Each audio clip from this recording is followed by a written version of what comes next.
Everyone, National Post is reporting arson suspected in fire at CN Rail building in Prince Rupert. And I showed you pictures of that yesterday. Here's the article. I just think it's funny. You'll see what I mean in just a minute. A suspect has been arrested after a CN-owned building in Prince Rupert burned down Sunday. Corporal Devin Garretts of the Prince Rupert RCMP said police were called around 4:43 p.m. on Sunday to assist with a fire investigation where arson was suspected. It took firefighters several hours to put out the blaze in the multi-section building. Shortly after cops were called, a man was arrested in connection with the blaze. While police are still working to determine motive, Garretts said the blaze isn't believed to be related to recent rail blockades that have taken place at CN rail locations across BC and elsewhere in Canada. The CN building is near Qantas Station. Quantisa? I don't know. Sorry, I forgot that wrong. Station on Prince Rupert's waterfront. The funny part is, we don't know why he did it, but we're pretty sure he didn't do it in solidarity with the rail blockades. I mean, how do you know that? Why would you go to the trouble of saying we don't know why he did it to follow up with, but we know that he didn't do it because of this? What did he say? This is not because of the Wet'suwet'en. I do not stand in solidarity with the hereditary chief. Is that what he was saying? Maybe? I don't know. But I mean, for them to go out of their way to point that out, I think that's funny, right? Like, please don't get mad about this. It's not the blockades people's fault. Don't lose your temper with the rail blockades because this person lit a building on fire. He's definitely not associated with the other terrorists. He's just a regular old arsonist. Go back to sleep. It's all part of the plan, everybody.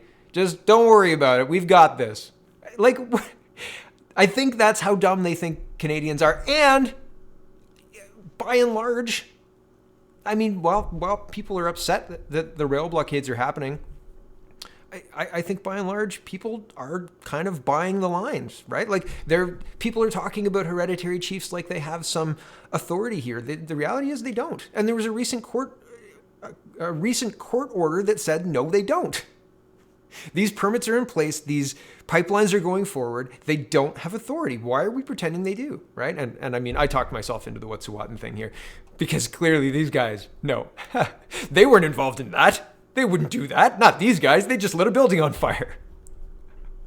So dumb. Okay, moving on. The Toronto Sun is reporting Liberals apologize after hiding $183,000 in contracts awarded to environmental group. The Liberal government has been forced to apologize after coming clean about concealing nearly $200,000 in contracts awarded to an environmental group.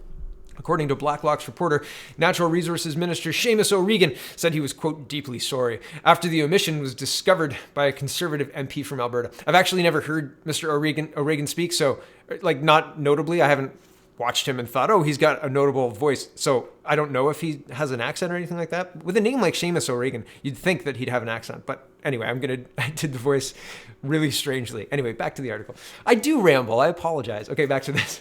In an inquiry of Ministry, MP Earl Dreeshen, Red Deer Mountain View, Alberta, asked for details of the contracts awarded to the Calgary-based Pembina Institute from 2017 to 2019. The amount was recorded as nil in a statement signed by O'Regan, and his department suggested it had, quote, not granted any contracts to the Pembina Institute.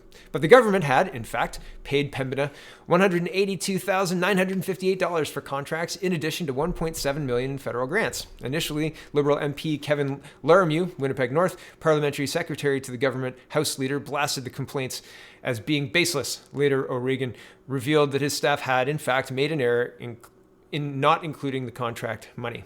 Quote, I am discussing the matter with my department officials to ensure that this does not happen again, O'Regan said. I know now that a mistake was made and this information was false. I'm very sorry for that. I am deeply sorry. The apology didn't quite close the book satisfactorily for Dreeshen, though, quote, the most frustrating aspect is they doubled down, Dreeshen said. It's one thing to make a mistake. That's why we're here as a second set of eyes. But to double down, whether it's arrogance or an attitude that they can do anything they want.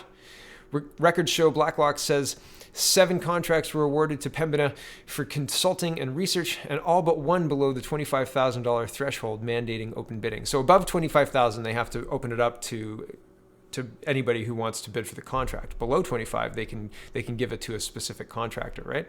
Wow, isn't that interesting? I was going to read this. I thought it was a good opinion piece, but the core of it is how many more. Well, Diane Francis is saying, how many more resource wake-up calls will our prime minister snooze through? And the whole piece is good. I may come back and read it at the end. These guys are the Students for Western Civilization are suing the CBC for hate speech for saying this in one of their articles: all white people are racist. It's very interesting. Initially, my friend sent it to me and I dismissed it. And I said, you know what's probably going to happen? These guys are going to get arrested for being white supremacists. They're going to flip the script and say, white supremacists that attempted to sue the CBC for hate speech, arrested for white supremacy, whatever. However they can do it, I'm sure they're going to try. But these guys make a compelling case in this 3-minute video. It's worth a watch. And it is, I mean, you can throw a rock and hit an article about how awful white people are recently. In fact, there's a couple before. I was going to add them in as part of this video, but I thought I don't want to beat a dead horse. But they're all over the place. Like it's very interesting to watch. Just it's concerning because, I mean, why all of a sudden is this happening? I don't know. Like it's only in the last 4 or 5 years. And at first, well, anyway, it's very interesting. But here are some people who are trying to do something about it. It is worth the watch if you're interested. Link is in the description. And moving on to Wuhan and Toronto. This is another Toronto Sun piece. Wuhan to Toronto, coronavirus hits home.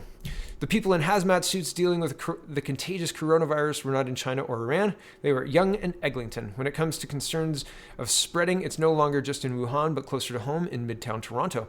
A case of COVID-19 in a student at an ESL school at 90 Eglinton Avenue East, affiliated with the Toronto District Catholic School Board, has been confirmed. Called the LINK program, it is funded by Immigration, Refugees and Citizenship Canada, IRCC, for permanent residents seeking English language skills. This is one of 15 cases Provincial Medical Officer of Health David Williams confirmed. My colleague Brian Lilly, this is Warmington's colleague Brian Lilly, is writing on 4 other new cases. As for the one at Yonge and Eglinton, details like the student's gender, background, and how the disease was contracted, their medical condition or whereabouts are unknown. Citing privacy rules, Toronto Public Health is not revealing personal information and leaves questions. How was it contracted? Was it from a trip? Another student? How many staff or students were exposed? With such public health risk, full disclosure is in the public interest. What we do know is, out of precaution, Toronto Public Health sent a letter Wednesday to those who could have been in the vicinity. The individual last attended the facility on February 25th and did not have symptoms on that day, the letter says. Coronaviruses are spread mainly from person to person between people who are in close contact with one another. But on Sunday, TPH was not sounding the alarm bell that this patient's infection had spread to others.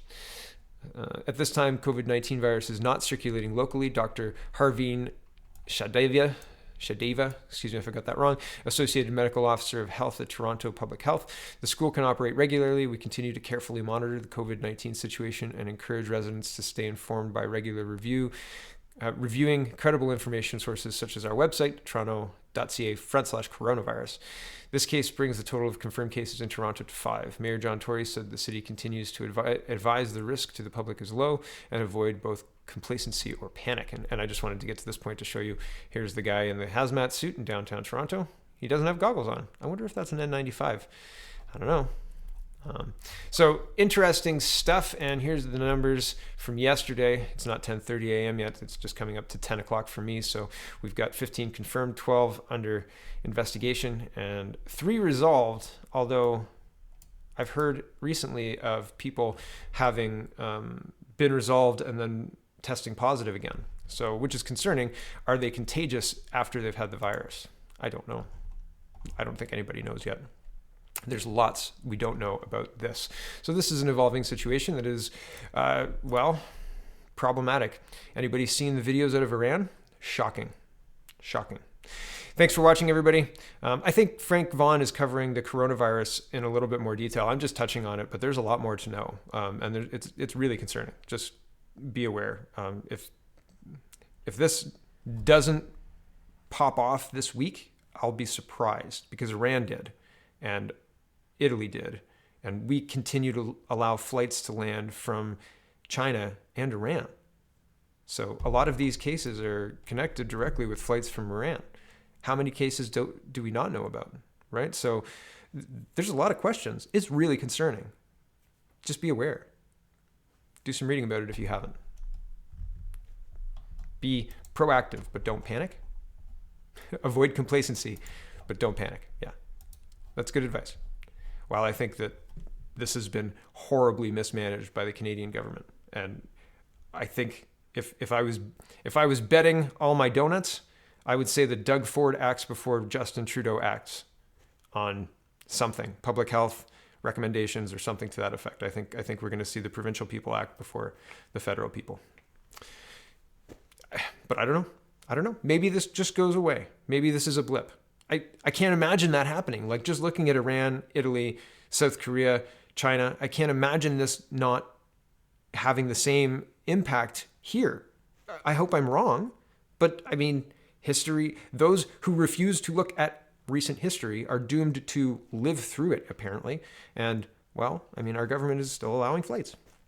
So I don't know what makes Canada special. I don't know why we could welcome people who are potentially infected and not expect the same result as countries who unknowingly did this. This is, well, I think it's been horribly mismanaged, and I've said that a bunch already. So I just wanted to make sure everybody knew that I'm not ignoring this coronavirus thing. Although every time, if you even say Corona, if you're talking about the beer, videos demonetized. You guys should see, like every video in the last, 3 weeks or whatever, maybe one video is not demonetized if I purposely pull out the coronavirus update. Maybe I should start doing a 1 o'clock coronavirus update. Let me know if you want me to do a coronavirus update. I'll think about it. Okay. Thanks for watching, everybody. Stay safe out there. Wash your hands. I don't know. Check out CanadaPoly.com, CanadaReport.co, and have a wonderful, wonderful